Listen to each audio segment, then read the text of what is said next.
Hi, this is your host, Denise Castro from Replenish Hope. And today I have a very, very special guest. He has been my friend and my husband for a very long time. Very long time. Welcome, Hun. Your name is? Gabriel. And thank you for having me on the show. It's about time. It's been a long time. I've been asking to be on the show forever, and I finally get invited. So that's cool. I know, because it's not that I didn't want you in the show. We're gonna be talking about some real stuff, and I think it's only fair. And I think we have a lot of good information and good advice, and we have a lot of hope to share. And today we're gonna be talking about adoption. Yay. Yay! It's a very big part of who we are, and we're gonna talk about our story about adoption. Let's start with the idea. First of all, let's start with how old were you when you got this idea about adoption? It's a really good question. I know my time. I started, you know what? I can't remember the kind of the time frame. I just know it was a very long time ago. But I just remember I was probably, I want to say I was late teens, early 20s, maybe 18, maybe 19 or 20. And a friend of mine, we were having lunch. I don't know what we were doing. We were doing something. And he said, hey, when we grow up, imagine one day we're going to be here and our little kids are going to be running around and a little you and a little me, they're going to be playing and that kind of thing. And the thought hit me at that moment that I can remember. That was the first time I can remember thinking about it, was that I was going to adopt. And then from that point, it just kind of sat and it just kind of stayed there. And then until we started dating, and then I remember mentioning it to you. So, and I don't even remember how I brought it up. I do not remember any of that, because that's kind of a weird, I don't know. I just think that's kind of weird to start off with. Because I don't know. We were talking about family. We were dating, and we started thinking, once you start dating for a couple of months, you start talking about the future and to see if it was a good match between you and me. And you brought up family, how we or I would want to start a family. And you said that you wanted to adopt rather than having biological children. Yeah. That's kind of where it started. Yeah. I mean, for me, it was more like Annie. The movie Annie started that idea. And then now looking back, I think I always wanted to adopt. My mom and your mother-in-law, she was also adopted. Totally different circumstances, but she was also adopted. And I always had this this heart for adoption. So I always knew that I would adopt as well. But as we grew older, there was also the possibility that our thoughts will change. Right. Because you never know. You never know. Thoughts change. I mean, you get older and you just change. I know 18 to 30 is a big difference. Yeah.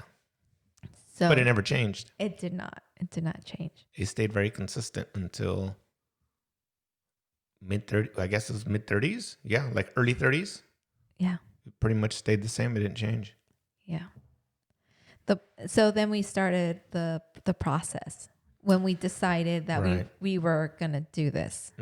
We started the process with San Diego County, and we started taking the classes and doing all the paperwork and doing the inspections and all that. Just all that just process stuff we had to do. Yeah. And it took like 2 years to get through that process. But it went really smooth. Yeah. Which is pretty amazing. We got a great social worker. Yeah, that was the biggest blessing, because we would sit in the classes, and some of the people in the class were just having hard times, and I was like, "No, this is easy. Like, we got our paperwork done, everything's good to go." I mean, you got to be very proactive. Once they send you the paperwork, get it done. Yeah. Once the classes are posted, go to the classes. Mm-hmm. I think we were very proactive. We were really eager to learn, and we were really eager to move forward in the process. We were not eager. Like some parents, some parents are they really desire to have a child, and they really wanted. Yeah, there were some in the class talking about that they really, really wanted a baby. Yeah, or they wanted a baby, or they just wanted to get placed, and we were not in that place. We had peace, and we also were going step by step. So there wasn't really much of a rush. That's why also it was really easy for us to understand the process and know that we were going to wait. Yeah. And that was okay. And we were okay with that. So we did stuff in the middle during the waiting time. We did a lot. We worked. We've been on vacation. We went on vacation. We saved money. We lived really well. Yeah. I mean, everything was solid. We were too. Yeah. We were still, we are still young, but we were younger. We were younger. So it was no rush in our behalf. Young-ish. Yeah. But it was also emotional. Mm-hmm. Because you would go meeting with the social worker, they had to ask about really personal questions, and you need to answer a lot of like, what are you open to, what nationality, what age. They ask very real questions that you like. And it was funny because when you go through that form, like, they'll ask you gender, they'll ask you ethnicity, they'll ask you all kinds of like, will medical. You take medical, any kind of medical, like different types of traumas. They got this huge list, and anything that you check off as a no, you're saying no to a child. Well, that was hard. Yeah, that was really hard. I think that was probably the hardest part of filling out that form, is knowing that when you check off no, you're saying no to a child. That was tough. To a child out there that you don't know. Yeah. Yeah, that was really hard, because you want to help all children, but the truth is you can't. No. And because now that we're on the other side, which we will be talking about, we understand why they ask those questions. Yeah. Yeah. So the process was also, you get to meet a lot of cool people. We did a lot of volunteering with the Promises to Kids. Promises to Kids. We did that. So that's Promises to Kids is a awesome program here in Southern California that once a month they reunite foster siblings who are in foster care. They reunite them, because unfortunately, when you are more than one child and are in the foster care system, unfortunately, a lot of times they separate you. Yeah. So they get to be together at least for once a month in Promises to Kids, and they have fun. I mean, they have great things, and then we go to, in the summer they have a summer camp, and it's just a great. I really enjoyed and loved that organization, that nonprofit Promises to Kids. So we were very active in that, and just learning as much as we can, YouTube videos and all that. Whatever, yeah, whatever we could find. So the waiting was very proactive.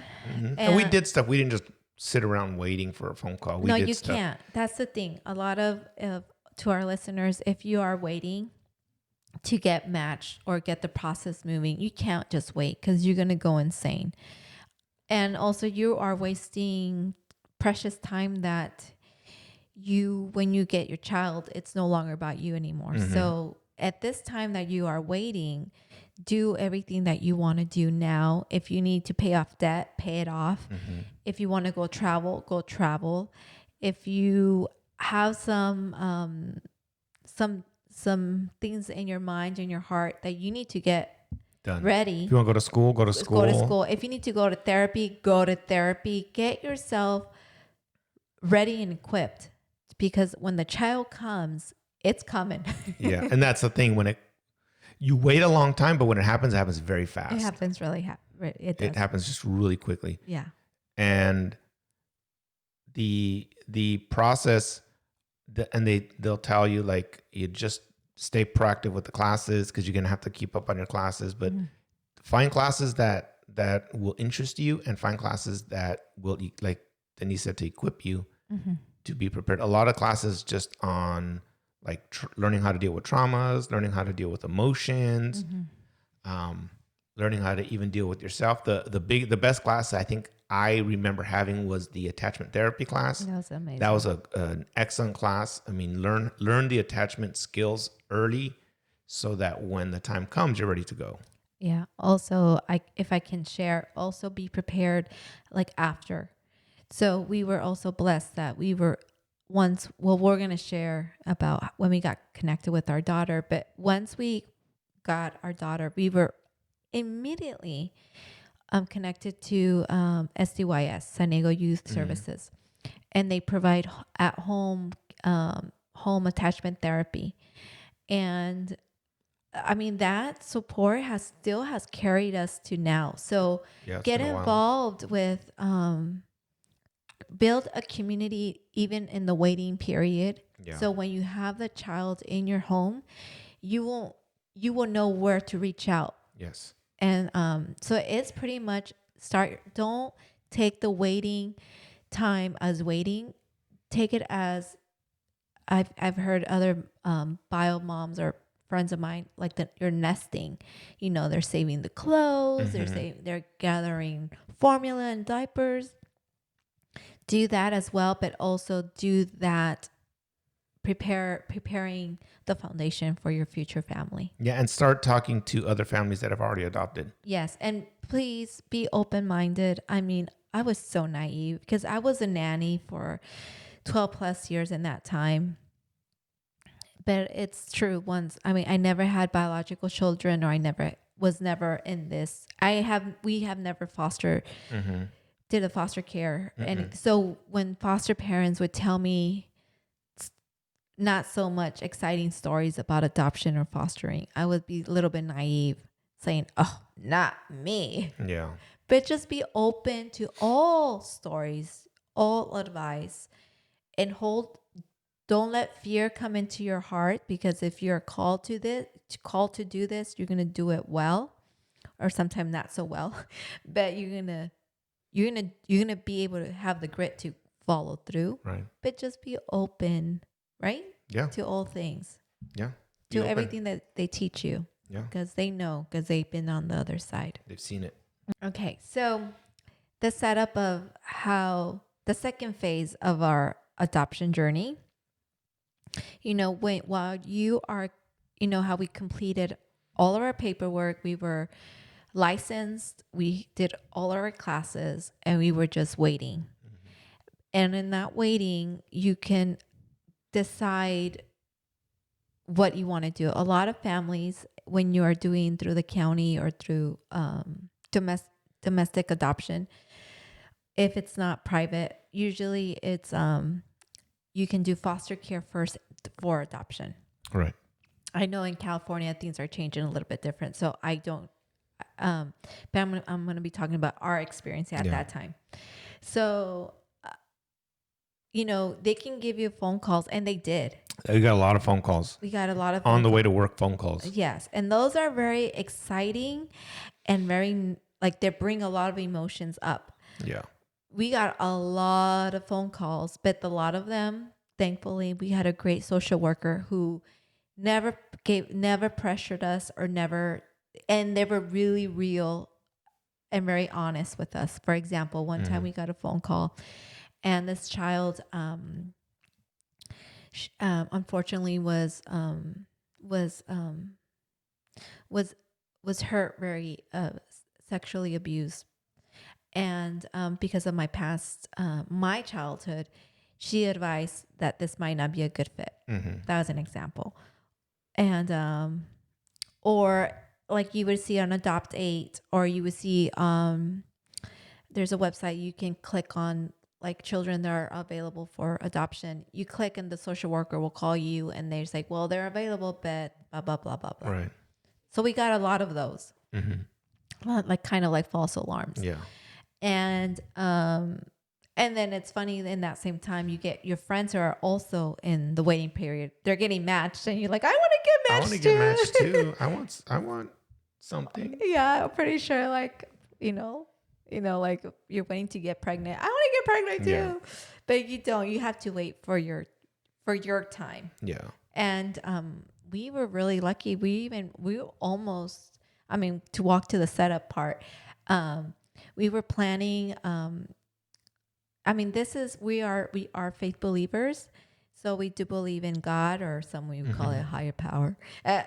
We do believe in God and that He works all things, like how He arranged this to happen is amazing. Yeah. So we almost got matched to the wrong kids. It was not the wrong kids. To the wrong family. A mismatched. It would have been total mismatch, and it was. It's funny because when you take some of those classes, the social workers would say, if you want to get matched, all you have to do is plan a wonderful vacation somewhere. Luxury vacation. Plan your best vacation, and you're going to get matched as soon as you plan it. Yeah. And that's kind of what happened. Yeah. Especially with these two kids. Yeah, with this pair in particular. Because we had gotten matched on a Friday, and it was two kids, and they were like 5 and 7 or 8 or something like that. Yeah. It's a boy and a girl. Yeah. And we went back and forth during the day as to whether or not we were going to go forward with the match. And this was like, what, a couple weeks before our vacation? We were going to go to Europe for my first time going to Europe. For like 3 weeks. Yeah. We were planning to go, and we would have had to give up the vacation. We really kind of would have. We would have lost everything. It wouldn't have worked. And so we were going to meet. We were supposed to meet the kids like on a Monday, and it was a Friday. And then we got matched. And then, did we do the telling? Mm-hmm. We did the whole thing. We did the whole thing. The telling is when you sit down with the social workers, and they present you their case, aka their story, and the kids, and they present a picture of who they are, and that's when you decide if you want to move forward. Yeah. And I was so like, yes, I want to do this. My husband was more like, let's wait it out. Yeah, I really, something didn't sit right with me. Yeah. So then something just completely unbelievable happened. Yeah. Oh, Mom, well, you're already teasing them. Might as well just tell them what happened. Just tell them what happened. So I was still working as a nanny. It was my last weeks as a nanny because, we wanted to, because we knew that the phone call was going to come any day. I don't know, something in our intuition or in our spirits, we knew that we were going to get a phone call soon. So I told my dear family, and they're still dear friends of ours. And I was so sad that I said, guys, I have to stop working. Yeah. And before I was going to give ourselves a 1 month of going to Europe for vacation. So I was ending the week. So I was really tired and running around. And then this came along, this opportunity came along, and I was avoiding going to a big name store in our local community in that time. And I just remember walking in the store, returning an item, and there was a pair. There was a parents standing in front of me, and I, my intuition says pay attention to the conversation.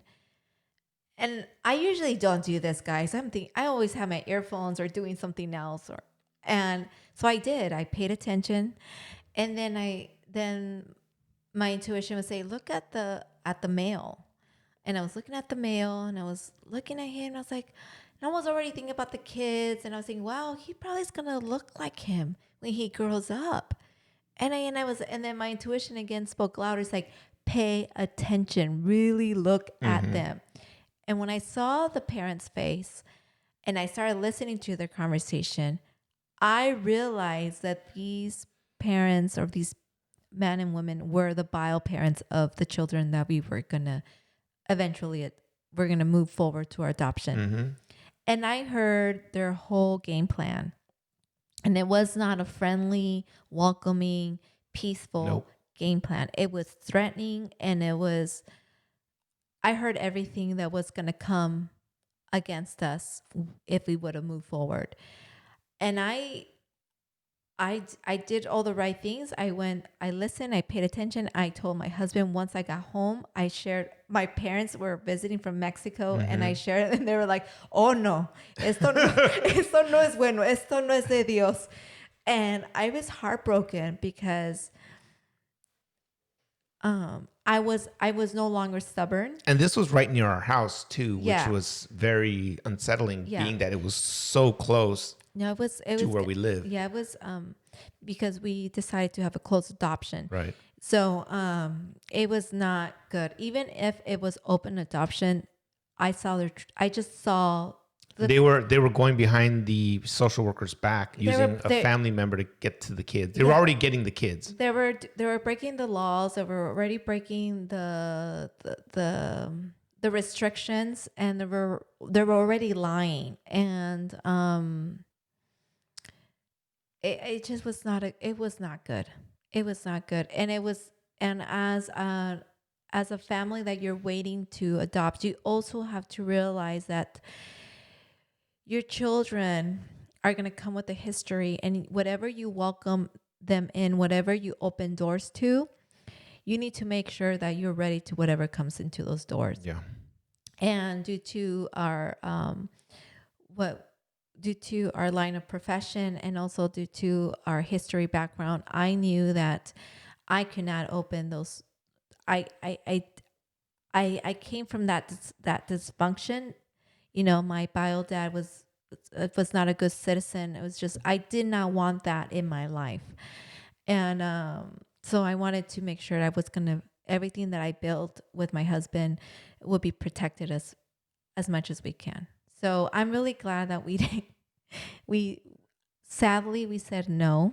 But now looking back, we did the right thing. And you told the social worker the whole story. Oh, yes. And she did not believe at all. She did not believe it at all. She did not take the story at all. She did not take it well. Because we had told them yes on like a Friday.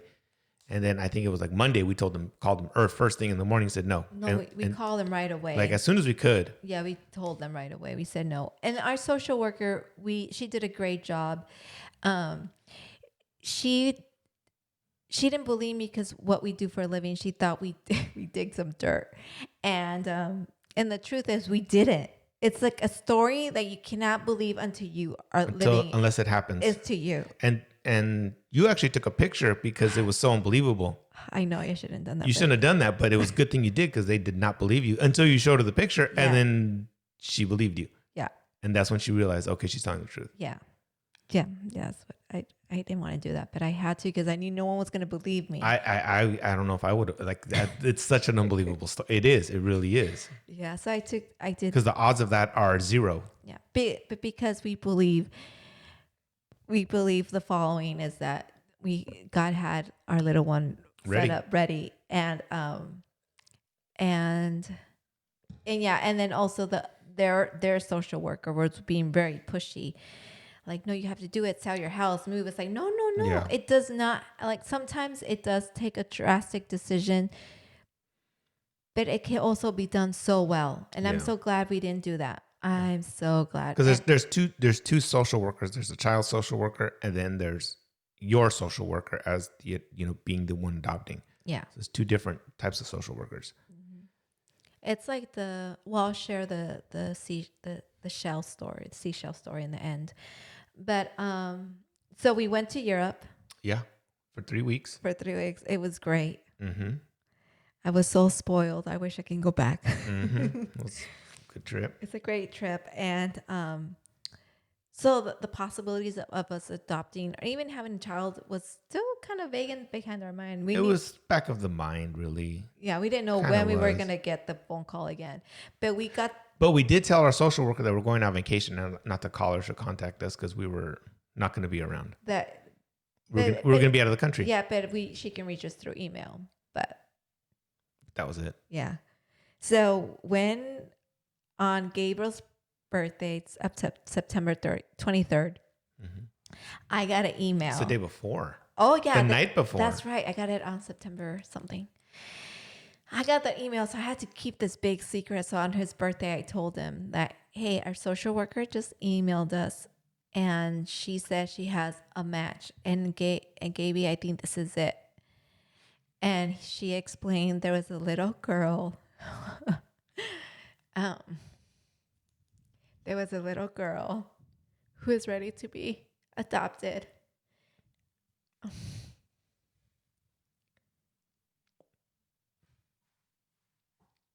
She told us her name and her age. And I said happy birthday. Mm-hmm. And you said this is it. That's her. You knew since the first email. I knew right away. As soon as she read the email, I said that was the one. That's the one. Yeah, he sure did. So I was we finished our trip in Europe. Mm-hmm. We came back on a Saturday. And then we went and did our telling on Monday. So they told us all about her life and showed us a picture and the whole thing. And then we said, yeah. We said, yeah. We said, yeah, let's do this. And then we met her on Wednesday. On her birthday. And that was her second birthday. Her second birthday. We met her on her second birthday.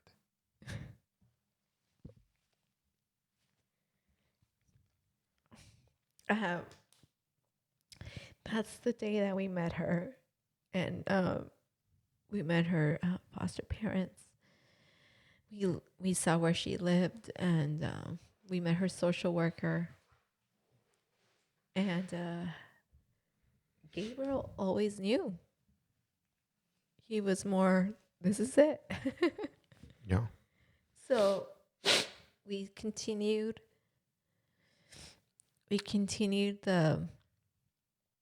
the process and did our visits. We did a few visits, and the family was the foster parents were older, and they had to make this decision pretty quickly because they're that's why our daughter was placed in her home pretty quickly. Usually it takes like 1 month of visits, and it was less than that. It was less than that. It was sort of like an emergency placement for our home. That was very fast. Yeah. Because, like I said, the foster parents were older and they couldn't really take care of our little one anymore. So, not because they didn't want to, they really wanted to, they just couldn't. And I think that's one of the things of adoption and doing foster care. You have to do what you can. You can't do all things because it's not fair for the caregivers, and it's not fair for the children. It's not. Mm-hmm. And so she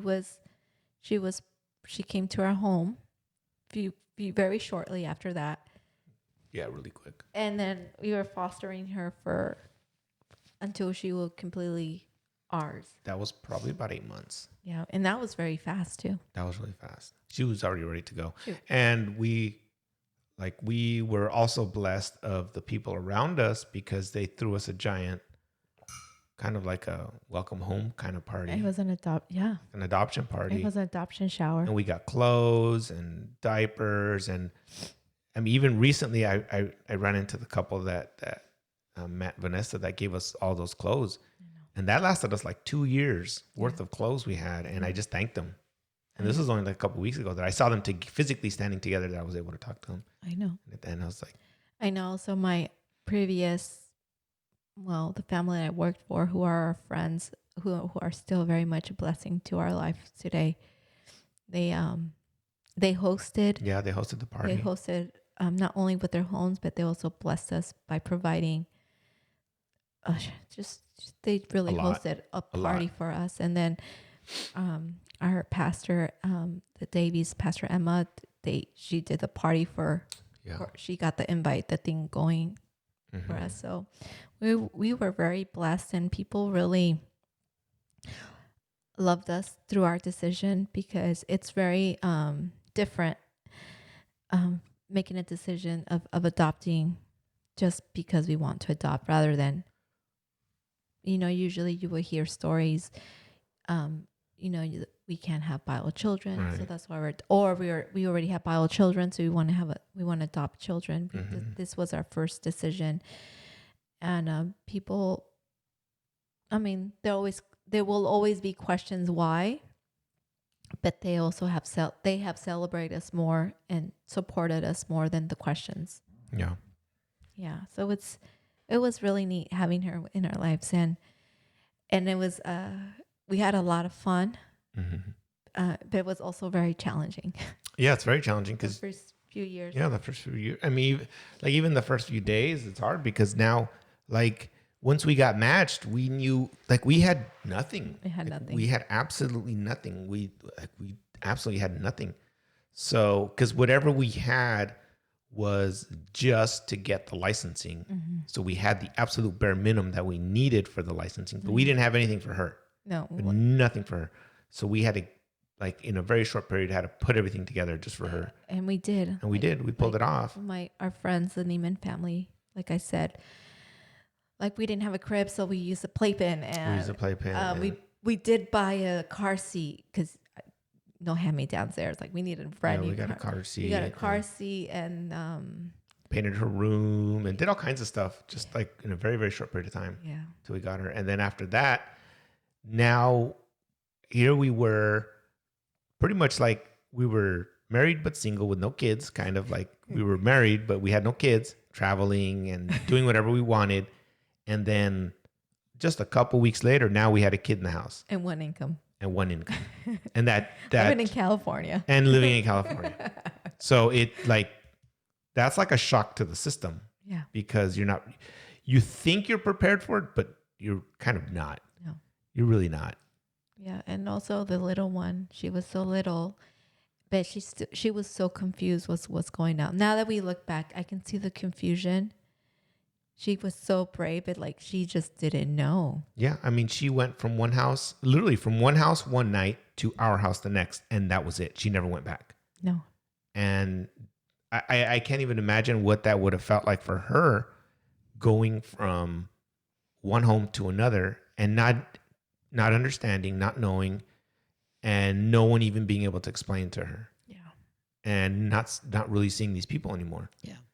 And the challenge of that. I know. We usually when we leave, we have never done more than 2 nights in a long time. Mm-hmm. But when we leave Diane, our little one with somebody, we usually leave a list this is the time she eats. Mm-hmm. This is the schedule. This is how she lives. This is how she sleeps.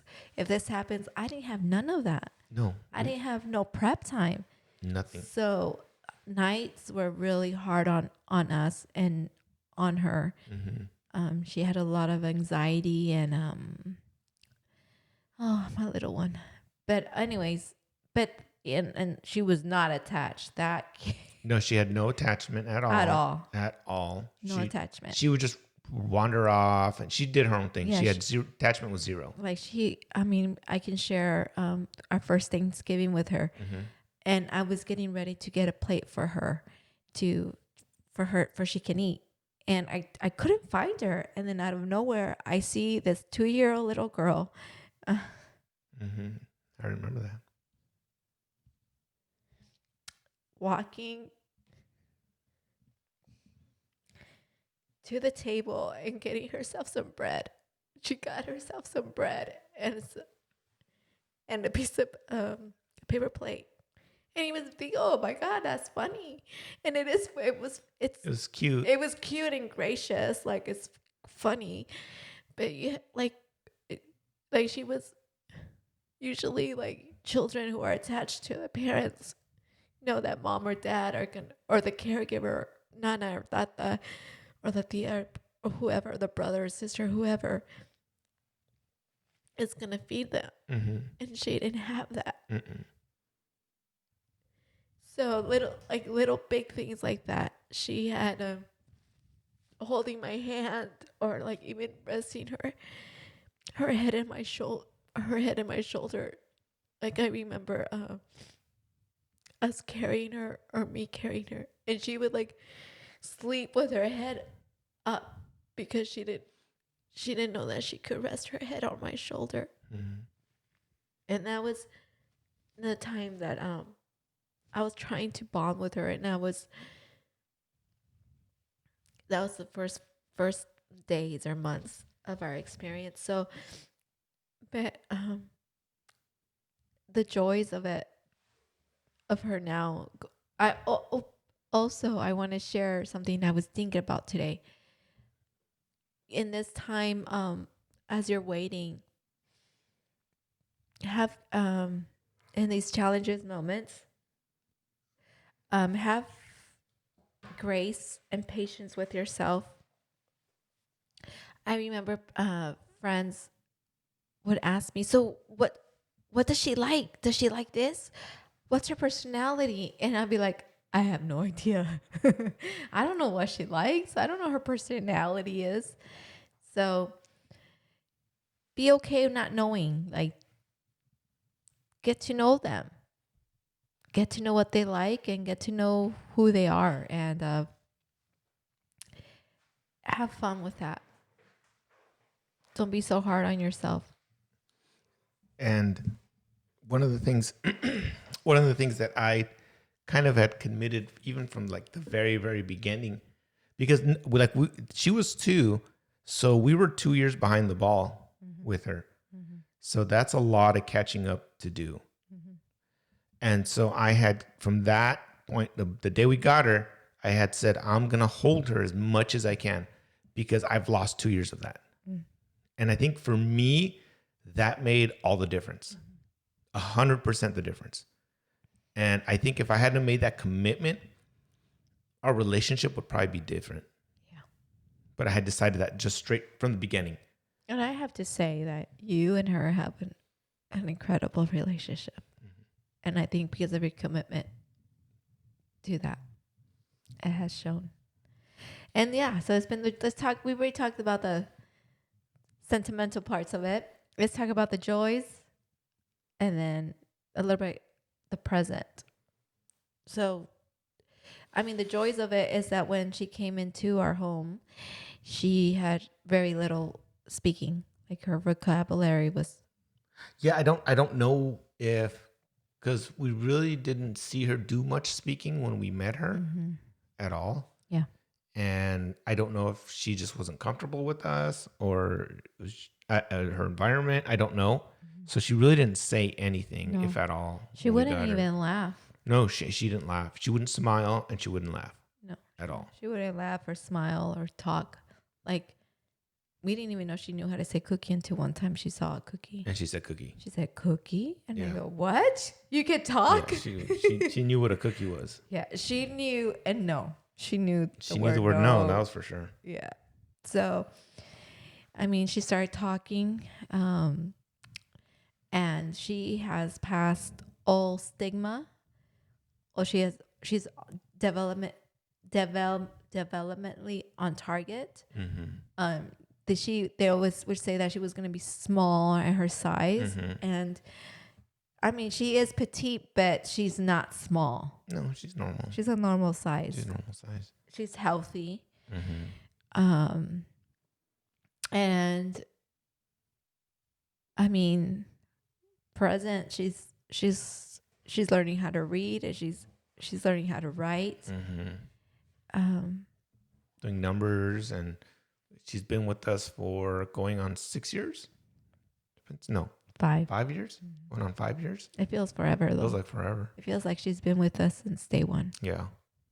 But she's changed a lot. Yeah. Since we first got her. Yeah. She's very, she's still independent. She is strong-willed, but to a softer side now. Yeah. And she has made us better.